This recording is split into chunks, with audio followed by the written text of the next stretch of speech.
오늘 좀 묵상하는 시간을 계속 이어가고자 합니다. 여러분, 사순절은 예수님의 고난을 묵상하는 절기이고요, 그 십자가를 기념하는 그런 절기입니다. 그래서 오늘 우리가 묵상하는 제목들 가운데 하나님께서 이 말씀을 통해서 생명 얻기를 원하시고, 또 이 말씀을 통해서 우리가 예수님을 본받아가는 그런 귀한 삶을 살아가기를 지금도 바라고 계십니다. 우리 지난 시간에 예수님의 고난을 묵상할 때 두 가지를 한번 나눠봤는데, 예수님의 육체적 고난, 그리고 예수님의 영적 고난, 이런 게 있다고 말씀을 드렸죠. 아마 조금 생소하게 들리신 분도 아마 계실지 모르겠는데, 우리가 고난을 묵상할 때 좀 이렇게 좀 나눠서 묵상하는 그런 그 시각이 있습니다.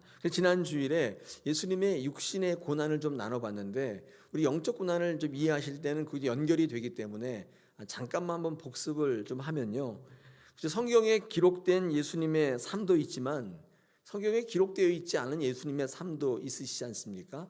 모든 전생애가 성경에 다 기록되어 있는 것은 아닙니다. 그래서 이 기록되어 있는 삶과 기록되어 있지 않는 삶 전체를 한번 통틀어서 바라보면 예수님의 삶을 정의할 때 그냥 고난이다 이렇게 얘기해도 무방합니다. 예수님은 많은 삶의 그 기간 동안에 고난 가운데 계셨고 굉장히 힘든 삶을 사셨다는 것이죠. 이런 얘기 드렸죠. 호르몬이 계셨고, 많은 동생들로 인해서 부담감, 책임감, 이런 것들에 굉장히 시달리셨을 것 같아요. 그리고 이 가난이라고 하는 불편함이 있었습니다. 목수가 직업이셨기 때문에 뭐 그렇게 많은 일을 할 수 없었어요. 그리고 별 볼 일 없음, 그 다음에 힘 없음, 권력 없음, 그런 가운데 사셨습니다. 한마디로 말하면 예수님은 이 땅에서 천대와 멸시와 고난 속에서 삶을 사신 분이라고 해도 과언이 아닌 것이죠. 여러분, 이것이 예수님의 삶의 모습이고 환경이셨습니다. 오늘날도 이런 가운데 살아가시는 많은 분들이 계시죠. 우리 주변에도 있고 또 우리 자신일 수도 있겠습니다. 자, 그런데 예수님은 이런 열악한 환경, 고난 가운데 있었으면서도 그 메시아의 사역을 중단하거나 멈추거나 포기하지 않으셨습니다. 십자가에 달려 돌아가시기까지 끝까지 달려가시는 삶을 사셨죠. 어떻게 그렇게 한결같은 삶을 살 수 있었을까? 우리 예수님의 고난의 삶을 묵상할 때 이런 질문이 생길 수밖에 없습니다. 정말 고통스럽고 고난이 있었고 여러 가지로 불편한 게 참 많았는데, 저 같으면 그냥 포기하거나, 포기할 수 없다면 그냥 대충 하거나 이렇게 했을 텐데, 편한 거 추구하고 행복한 거 추구하면서 뭐 사명 같은 거는 뭐 그 다음의 일이니까 그런 거 뭐 생각하지 않고 그냥 주어지는 대로 살았을 텐데, 예수님은 그런 고난 가운데 어떻게 한결같이 끝까지 그런 삶을 살아내셨을까? 여러분, 그런 질문이 생길 수밖에 없었습니다. 예수님의 고난을 묵상해 보니까 너무 비참하고 너무 처절하고, 저 같으면 어떻게 했을까 생각이 되지 않겠습니까? 여러분도 예수님의 육체적 고난을 생각하실 때에 나 같으면 어떻게 했을까 한번 생각해 보시는 계기가 되기를 원합니다. 자, 그런데 어떻게 그런 삶을 사셨을까? 어떤 힘이 있었을까? 뭐 믿는 구석이 있었을까? 어떤 뭐가 있었을까 생각하다 보니까 이런 생각을 또 하게 되었습니다. 아무리 그런 삶을 사셨다 할지라도 이 땅을 사실 때 행복하고 즐겁고 기쁘실 때는 없었을까? 예수님이 힘들고 어려워서 포기할 때 그를 붙잡아주는 그런 행복, 기쁨, 즐거움, 이런 거 없었을까? 그런 생각을 하게 된 것이죠. 아마도 있었을 겁니다. 예수님도 인간이셨는데 왜 그런 게 없었겠습니까? 근데 참 재미있는 것은 성경은 예수님의 그런 점에 대해서 철저히 함구하고 있습니다. 전혀 없어요. 예수님의 생애를 다룬 복음서를 한번 면밀히 읽어보십시오. 근데 그런 것들이 전혀 나타나 있지 않습니다. 예수님은 이런 걸 참 즐거운 때가 있으셨다. 예수님은 가족들로 인하여서 힘을 얻게 되었다. 예수님의 친구들이 많았는데 어려울 때마다 그 친구들이 와서 도와주고 권면해주고 격려해줬다. 사랑하는 사람이 와서 늘 힘을 주었다. 뭐 이런 얘기가 전혀 없어요. 왜 그런 점에 대해서 함구하고 있을까요? 왜 전혀 언급하고 있지 않을까요? 예수님은 공생의 일을 사실 때도 마찬가지였습니다. 그 삶이 지치고 힘들 때가 너무 많았죠. 저의 성경을 읽을 때 묵상에는 이럴 때 가족들이 와서 조금 따뜻하게 위로해주면 어땠을까? 근데 그런 게 성경에 소개되어 있다면 얼마나 좋을까? 예를 들어서 어머니 마리아가 매일 와서 밥 챙겨주시고, 얘야 메시아 사역도 좋으니까 먹고 해라. 그러면서 맨날 도시락 싸주시고 따뜻한 밥 해주시고, 동생들이 와서 수시로 챙겨주고 심부름도 해주고, 그런 대목이 소개되어 있다면 얼마나 좋을까요? 친구들이 많이 도와줬다. 얼마나 좋을까요? 사랑하는 사람이 헌신적인 뒷바라지가 있었다. 이런 거 있으면 정말 얼마나 좋을까요? 왜냐하면 우리가 이 땅을 살아갈 때 어려울 때 그런 것으로부터 힘을 얻지 않습니까? 어려울 때 힘들 때 가족들이 힘이 되고 친구들이 권면해주고 사랑하는 사람들이 뒷바라지해주고, 그게 우리가 살아가는 힘일 텐데 예수님은 왜 이런 게 하나도 없지? 예수님의 고난을 볼 때 사실상 조금 절망적이에요. 많은 분들은 이렇게 생각해요. 예수님이니까, 예수님인데 뭐 그딴 게 뭐가 필요 있어? 인간의 위로와 무슨 격려 뭐 이런 게 뭐가 필요 있어? 예수님인데 그냥 하시면 되지, 이렇게 생각하시는 경향이 있어서 육체적 고난, 영적 고난이 나눠지는 것입니다. 예수님도 똑같이 힘드셨고 똑같이 외로우셨고 똑같이 버겁단 말이죠. 그래서 예수님이 그런 삶을 끝까지 사셨을 때 이런 것들이 있었다 하면 이 땅을 살아가는 많은 분들이 거기 위로받고 힘없지 않겠습니까? 참 좋잖아요. 근데 왜 거기에 대해서 철저히 함구하고 있어요? 예수님은 나랑 다른 분, 예수님은 완전히 나랑 다른 분, 이렇게 생각하도록 만드는 걸까요? 거기 이유가 있습니다. 만약에 예수님의 그 사역, 지치고 힘든 고난의 사역 가운데 사랑하는 사람, 친구들, 가족들의 그런 것들이 소개가 되고 그런 것들로 인하여 예수님이 사역하셨다고 힘이 되었다고 말하게 되면, 그렇죠? 그것을 읽는 많은 사람들이요, 어느 어려움을 당할 때, 고난을 당할 때 하나님 바라보지 않고 그 가족들을 바라보, 사람들을 의지하게 되고 그들이 목적이 돼요. 성경은 그 점에 대해서 굉장히 경계하고 있습니다. 여러분, 예수님은 사람을 의지해서 사역하는 게 아니라 사람들의 행복을 위해, 사랑하는 사람들의 행복을 위하여, 내 자신의 행복을 위하여 사역하신 게 아니에요. 여러분, 만약에 그런 것들이 소개가 되어 있다면 많은 사람들이 사랑하는 사람을 위해서 사역할 것이고 그들의 행복을 나의 목표로 두고 살아가는 그런 우를 범할 수 있지 않겠습니까? 예수님의 사역의 힘과 동기와 목표가 그런 데서부터 온 게 아니란 사실을 성경은 분명히 하고 있는 것입니다. 가족이 떠나는 거, 친구를 버리는 거, 사랑하는 사람들과 헤어지는 거 분명히 고난입니다.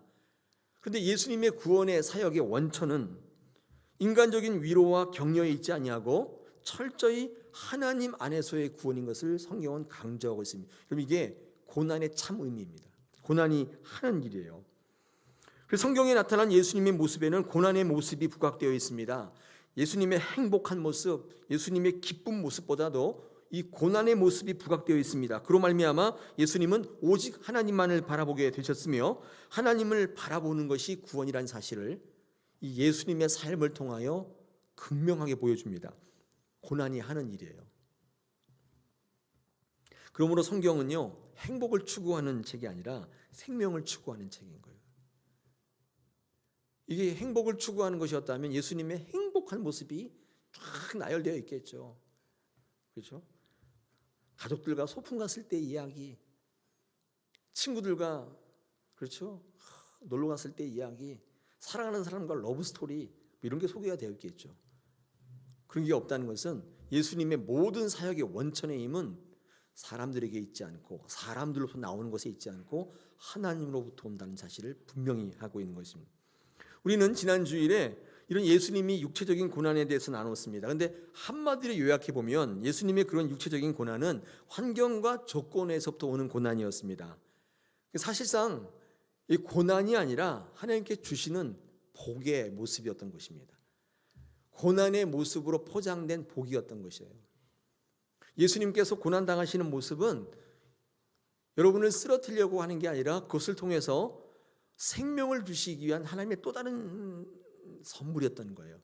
그러므로 믿는 사람들에게 환경과 조건은 결코 고난이 될 수 없다는 사실을 우리가 알게 된 것입니다. 예수님이 고난이 우리에게 던져주는 큰 의미였습니다. 여러분, 고난 당하실 때 예수님의 고난을 꼭 떠올리셔야 돼요. 그럴 때 고난이 아니라 고난이 성장이요, 성숙이요, 부흥이요, 발전이 되는 것을 우리가 체험할 수가 있다는 것입니다. 할렐루야. 이게 고난을 이렇게 볼 때 육체적 고난과 이제 영적 고난을 나누는데, 여러분 천주교 같은 데는 육체적 고난에 대해 굉장히 이렇게 포커스를 맞춥니다. 천주교 안 다녀보셔서 잘 모르시죠? 네. 천주교에서 오신 분들은 좀 아실 텐데, 천주교는 이렇게 예수님의 육체적 고난에 이렇게 포커스를 맞춰요. 영화 패션 오브 크라이스트 지난번에 한번 말씀드렸는데 보신 분 계시죠? 패션 오브 크라이스트. 거기 보면 예수님의 육체적 고난이 너무 200% 묘사가 돼 있어요. 보통 예수님의 고난의 영화가 참 많은데 예수님이 십자가에 다니실 때도 그냥 온전한 모습인데 거기 보면 얼마나 이게 스크래치가 많이 났는지, 이 사람인지 뭔지 구별이 안 될 정도로 그냥 온통 완전히, 그리고 뭐 아무튼 뭐 채찍에 맞으면 살점이 그냥 툭툭 떨어져 나가고, 막 채찍에 맞는데 십자가에 못 박히는 것도 그냥 못소리만 이렇게 망치 소리만 나는 게 아니라 이 못이 뚫고 나무를 뚫고 피가 툭툭툭 떨어지고 막 아니 리얼하게. 예. 근데 많은 분들이 막 몸소리가 막 쳐지는 거예요. 얼마나 아프실까? 얼마나 고통스러울까? 그게 이제 예수님의 육체적 고난에다 포커스를 맞춥니다. 이게 천주교 영성이에요. 천주교는 비아 돌로로사 해가지고 여러 고난의 철을 만들어 놓고 다니면서, 여기는 예수님이 쓰러진 곳, 주님. 여기는 예수님께서 채찍에 맞으신 곳, 주님. 여기는 침뱉음을 당한 곳, 주님. 거기를 이렇게 돌아다니면서 그 묵상합니다. 이제 천주교 영성이거든요. 우리 개신교는 그 육체적 고난보다도 영적 고난에 포커스를 맞추고 있습니다. 이 영성이 약간 다르죠. 많은 분들이 저한테 질문하시기를, 왜 천주교의 십자가에는 예수님이 달려 있는데 왜 우리 개신교에는 왜 십자가가 없습니까? 이렇게 예수님이 없습니까? 성상에 왜 없습니까? 이렇게 묻는 분이 있어요. 그건 신학의 차이고 영성의 차이인데, 여러분 천주교는 고난 받으신 예수님의 육체를 강조해요. 그 십자가에 예수님의 형상이 달려 있어요. 우리 개신교회는 그 형상을 쓰지를 않는데, 이유는 십자가가 주는 영적 의미에 포커스를 맞추고 있는 것입니다. 오늘 제가 소개하고자 하는 예수님의 고난은요, 예수님의 영적 고난입니다. 여러분이 예수님의 영적 고난이라는 게 뭘까요? 참 어려운 얘기인데 이거를 어떻게 우리 성도들과 함께 은혜로 나눌 수 있을까 정말 한 주간 내내 고민했습니다. 오늘 본문을 통해서 같이 좀 나누기를 원하는데, 여러분 예수님의 영적 고난을 한마디로 말한다 그러면 성육신입니다. 성육신, 이렇게 얘기할 수 있습니다. 하나님이 사람 되신 일, 이게 예수님의 영적 고난입니다. 하나님에게 있어서 가장 큰 고난, 사람 되는 일이에요. 조금 더 구체적으로 말씀드리면 하늘의 모든 보좌 영광, 모든 능력 다 버려두시고 이 땅에 사람의 모습으로 오셔서 모든 것 다 버리시고 이 땅에 내려오신 거예요. 사람 되심이 영적 고난입니다. 우리로서는 도저히 이해할 수 없는 고난이죠. 우리는 사람이기 때문에, 우리가 사람이니까 그걸 어떻게 알겠어요? 근데 하나님은 이 땅의 주인이시고 온 우주 만물의 주인이신데 그분이 인간이 되셨어요. 온 우주 만물의 이 지구에 먼지만도 못한 많은 인생들, 그와 똑같은 인생으로 이 땅에 오셨다는 것은 우리가 상상할 수 없는 영적 고난, 신적 고난이라고 하는 것입니다. 성육신, 인카네이션, 하나님이 사람 되신 사건. 어떤 분이 그래요. 그걸 잘 이해를 못하겠는데, 그래서 어떤 책에 보니까 이렇게 비유를 했던데, 대통령이 거지가 되는 사건. 여러분 그거는 비유가 안 돼요. 왜냐하면 그런 대비가 될 수 없는 게 똑같은 인간끼리 아니에요. 얼마든지 그런 일이 있을 수 있잖아요. 존귀하신 분인데 비참한 자리, 인간끼리는 다 이해. 근데 여러분 신이 인간이 되고 영광의 자리에서 비천한 자리로 내려오고, 그것도 스스로 모든 권리와 모든 영광을 다 포기하고 이 땅에 오신 사건은 우리로서는 이해할 수 없는 신적인 고난인 것입니다. 그게 성육신이에요. 예수님을 하나님의 아들이라고 말하시는 우리가 말하지 않습니까? 그때 이제 초신자들이 많이 저한테 묻습니다. 잘 모르시니까 하나님이 예수님 낳았나요? 네, 그 물어요. 제가 이 낳았다는 표현 자체가 좀 적절치 않은 것 같아요. 왜냐하면 낳았다는 것은 종속적 개념이잖아요. 아버지가 상위 개념이고 아들은 그 밑에 개념, 이런 개념이잖아요. 그래서 서열의 개념이 있는 게 낳았다는 표현인데, 여러분 예수님은 하나님의 창조물이 아닙니다. 그렇죠? 예수님의 존재는 시간의 흐름 속에 있는 존재가 아니라 이 하나님과 동등하신 분이시죠. 오늘 성경 말씀에 그렇죠. 6절에 보니까 본체, 하나님의 본체시라고 말씀하고 있고 하나님과 동등하시다 이렇게 말씀하고 있습니다.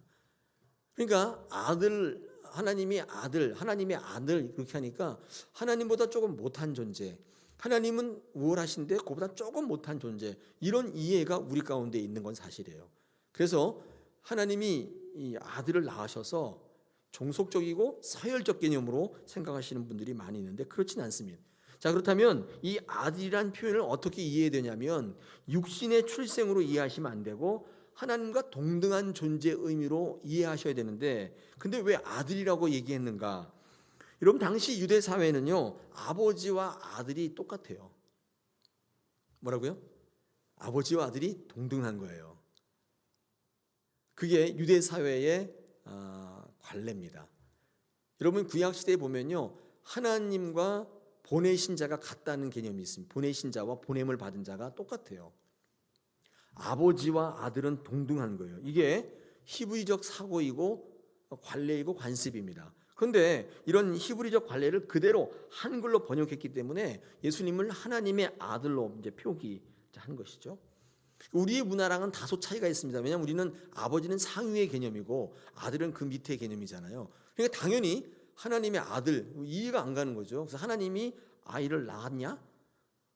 그럼 하나님보다 조금 못한 거네. 뭐 이렇게 생각을 할 수밖에 없습니다. 이게 문화적 차이인데, 여러분 그래서 예수님이 하나님의 아들이라는 것은 꼭 설명을 들으셔야 돼요.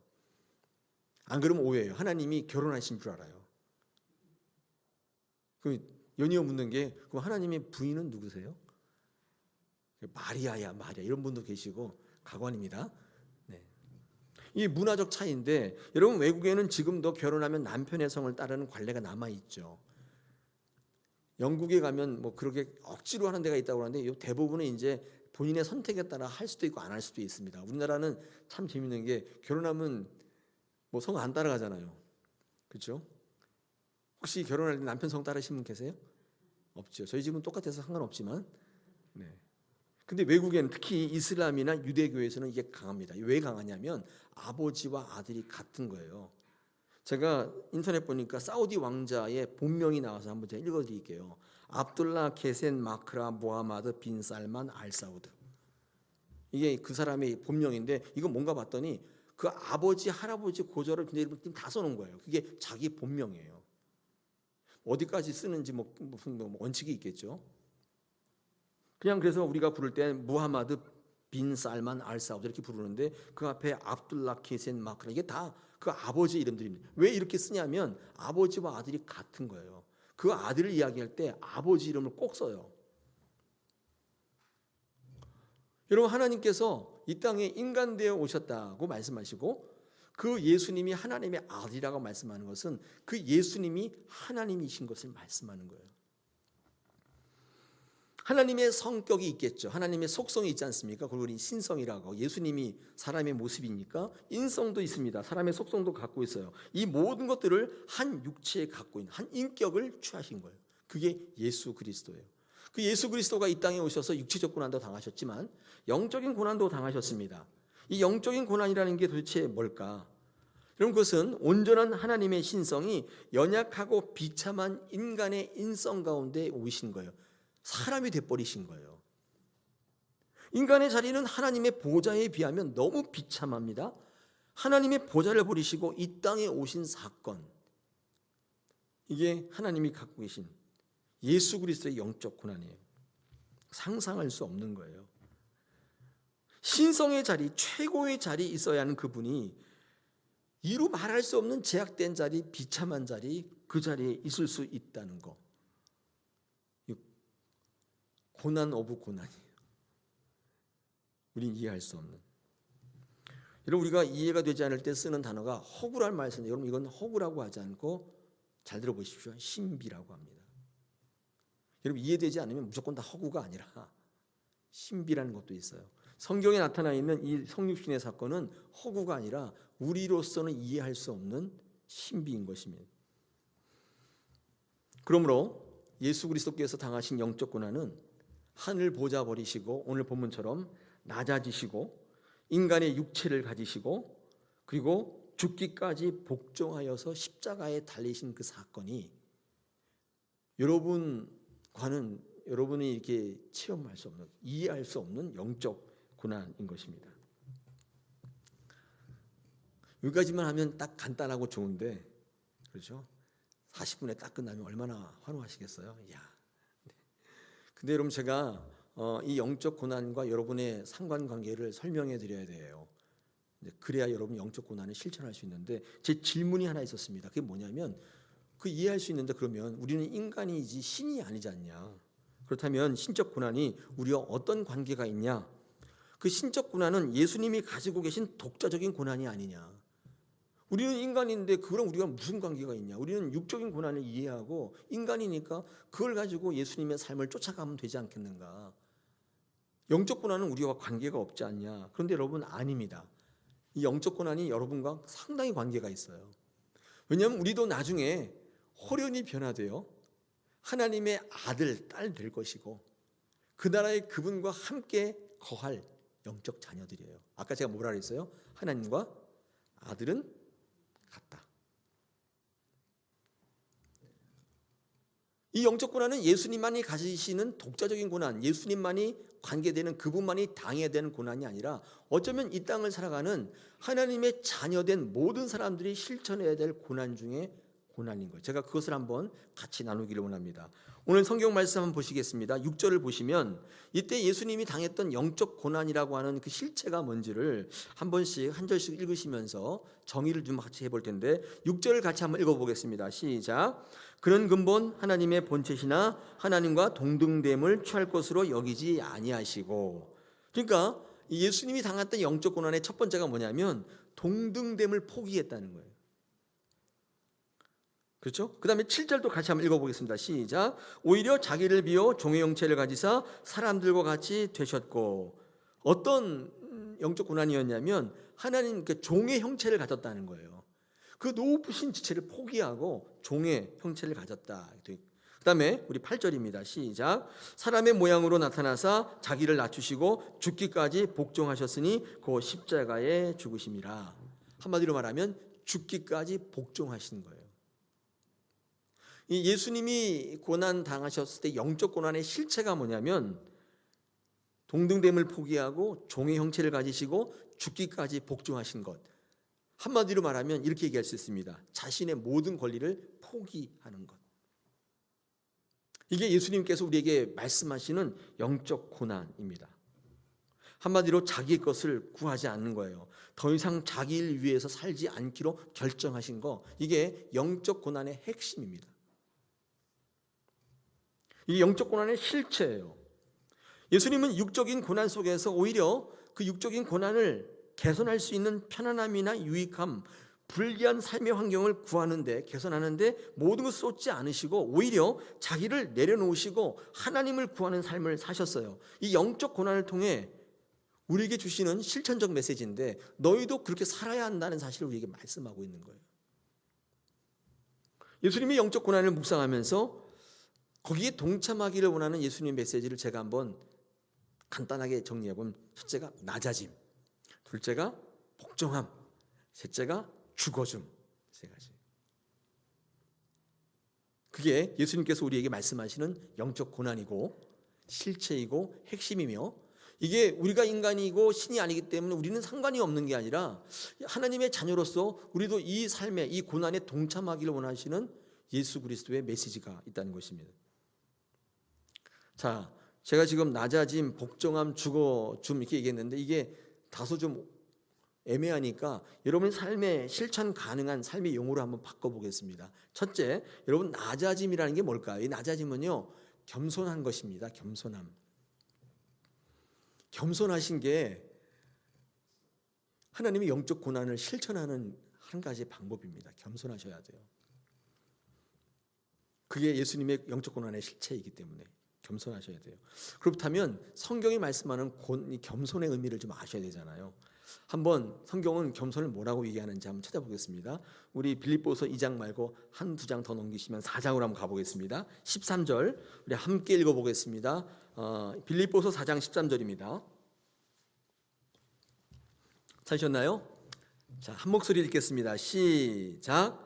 내게 능력 주시는 자 안에서 내가 모든 것을 할 수 있느니라. 아멘. 성경이 말하는 겸손은 뭐냐면요, 이거예요. 못하겠다가 아니라 주님께서 능력 주시면 모든 걸 할 수 있다. 이게 최고의 겸손입니다. 세상에선 겸손을 뭐라고 얘기하냐면 뭐 이렇게 부탁을 드리면 내가 뭘 할 수 있나요? 저 못하겠어요. 이런 걸 겸손이라고.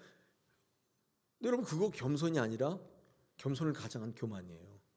제가 볼 때 얼마든지 하실 수 있는 능력이 있는데 제가 할 수 있는 게 뭐가 있나요?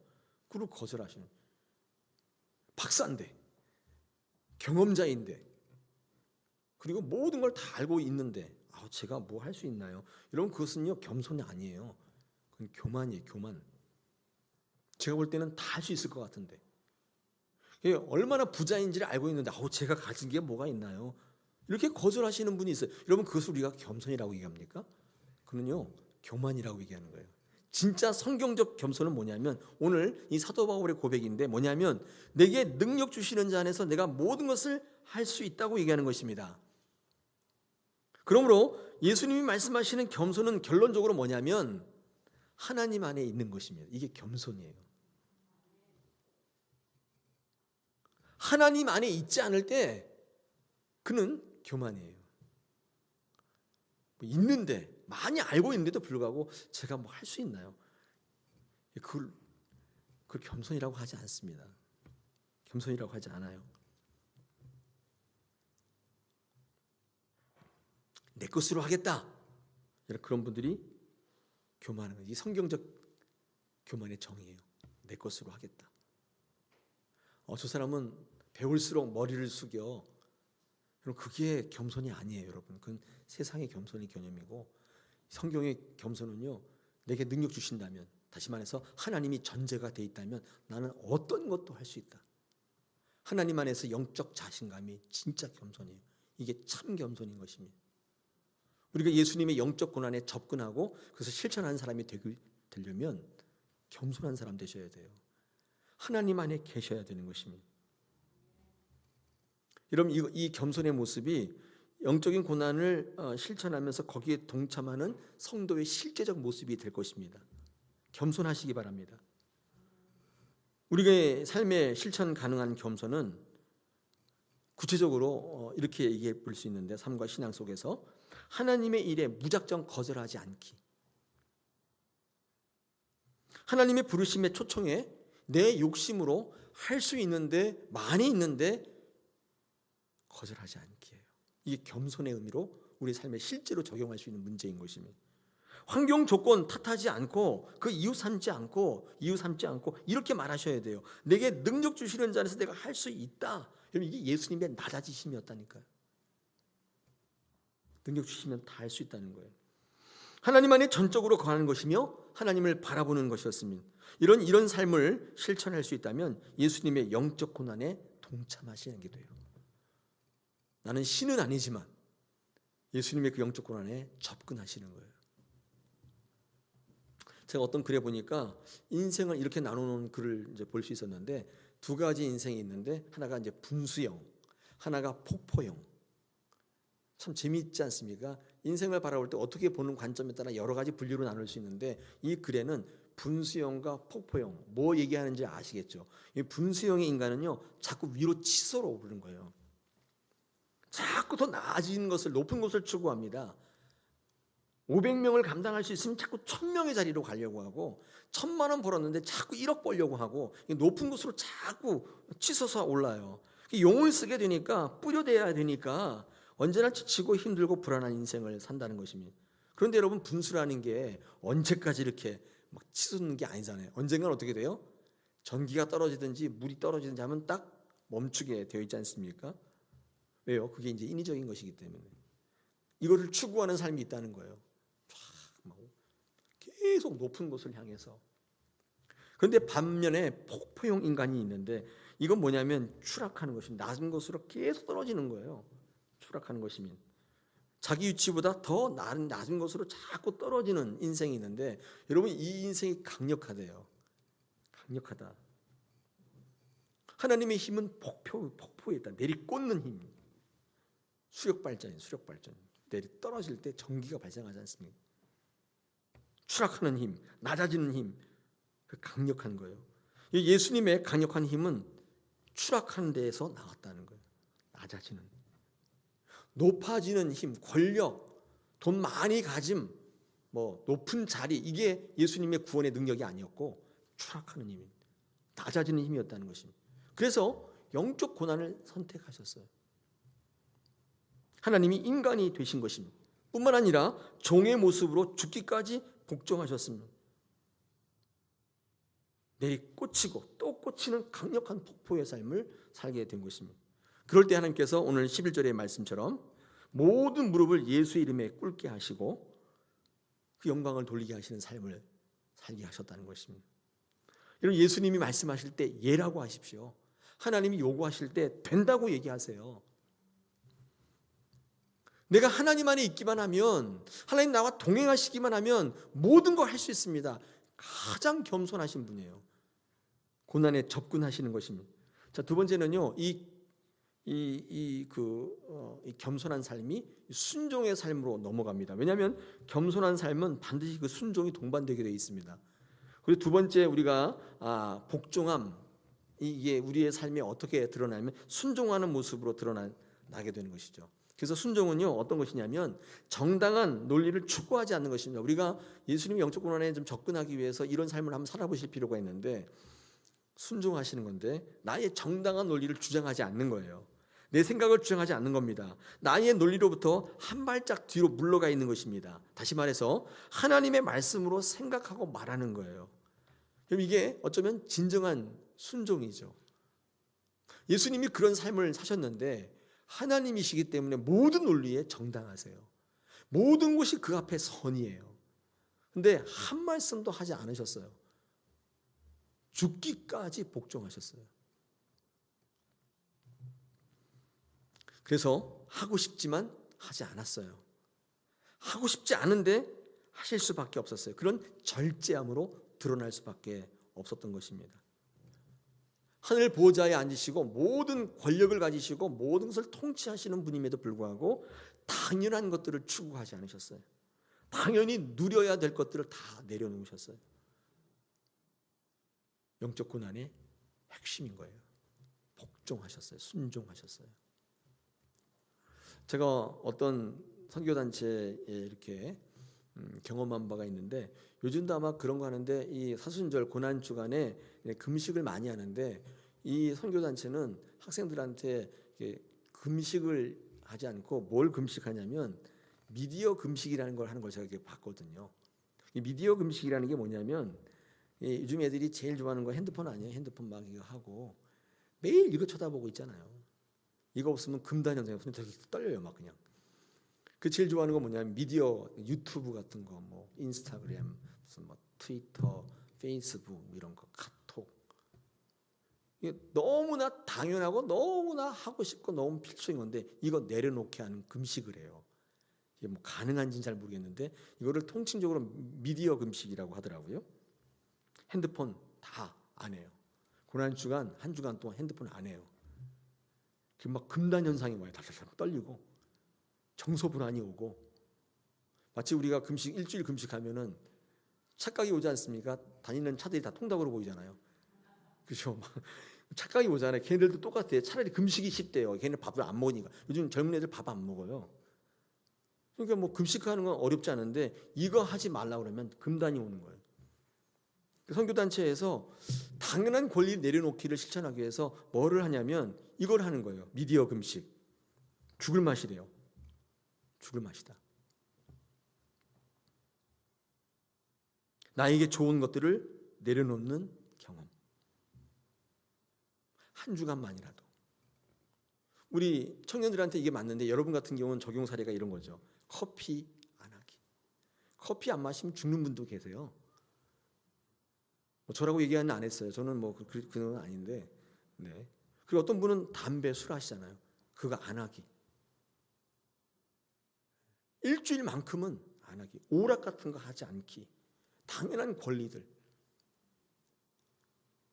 내가 꼭 해야 되는 것들 안 하기. 이런 것들을 한번 해보면 괜찮을 것 같아요. 여러분에게 해당되는 것이죠. 나에게 좋은 것들에 대해서 절제함을 실천해보고 당연한 권리들을 내려놓는 것이고, 이게 예수님의 영적 고난에 참여하는 현실적 신앙의 모습이 될 것입니다. 마지막, 죽어줌. 이게 어떻게 우리 실생활에 적용할 만큼 실질적인 용어가 되는, 여러분 이건 희생하는 것인데요. 죽기를 결단하는 것입니다. 죽기를 결단하는 거예요. 그래서 이 육체적 고난에 이렇게 포커스를 맞추는 천주교에서는, 특히 필리핀 같은 데는요, 실제로 십자가에 못 박히는 체험을 해요. 지 혼자 받아가지고 똑같이 어떤 못을 박아요. 헤이토픽 한번 보세요. 그런 거 나와요. 그래서 십자가에 달려서 이렇게 달아놓는데 최고 기록 5시간 얼마래요.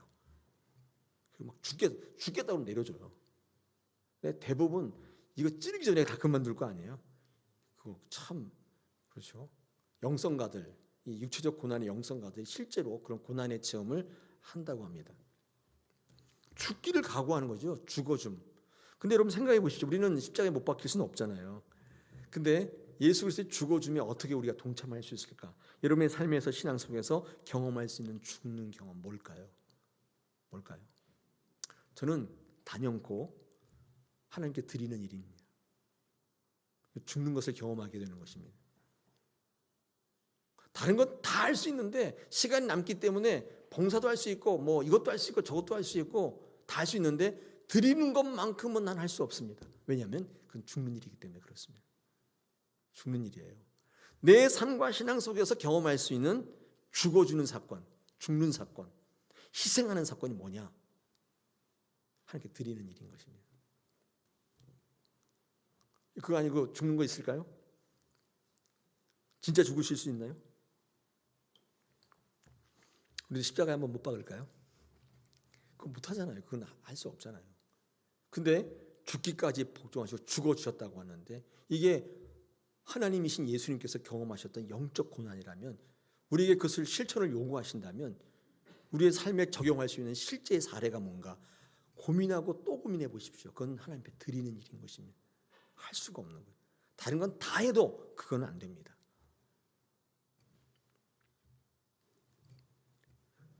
여러분, 이 거룩한 고난을 묵상하는데 또 헌금 얘기하시는 건가요? 이렇게 얘기하신다면 그건 아닙니다. 헌금하시라는 얘기는 아니고요. 우리가 실제적으로 하나님 앞에 그 예배에 죽는 것을 경험하고 또 죄사함을 받고 피 흘림이 없는 곳에 죄사함이 없다고 한다면, 우리가 그것을 실천하는 가장 좋은 방법은 바로 드리는 사건인 것입니다. 드릴 때 하나님께서 우리를 통해 역사하시고 그 신적 고난에 접근하게 하시고 그 고난을 통해 생명을 우리에게 주시는 하나님이신 것입니다. 오늘 본문을 통해서 예수님 영적 고난을 좀 묵상했는데 한번 정리해 볼까요? 첫째, 낮아지심. 둘째, 복종하시는. 셋째, 죽어주시는. 이거를 우리가 삶에 실천할 수 있는 부분을 제가 좀 말씀을 드렸습니다. 제가 일주일 동안 묵상하면서 어떻게 하면 우리가 하나님의 고난에 동참할 수 있을까? 이 세 가지의 삶이 여러분 속에 실천되어질 때 비로소 여러분 안에 생명이 나타나고 여러분을 통해서 하나님 영광 받으시는 놀라운 역사들이 여러분의 삶에서 발견될 줄 압니다. 오늘도 여러분 이 말씀을 묵상하시면서 내가 하나님 앞에 어떻게 나아갈까를 고민하시고 결정하시기를 당부합니다. 축원합니다.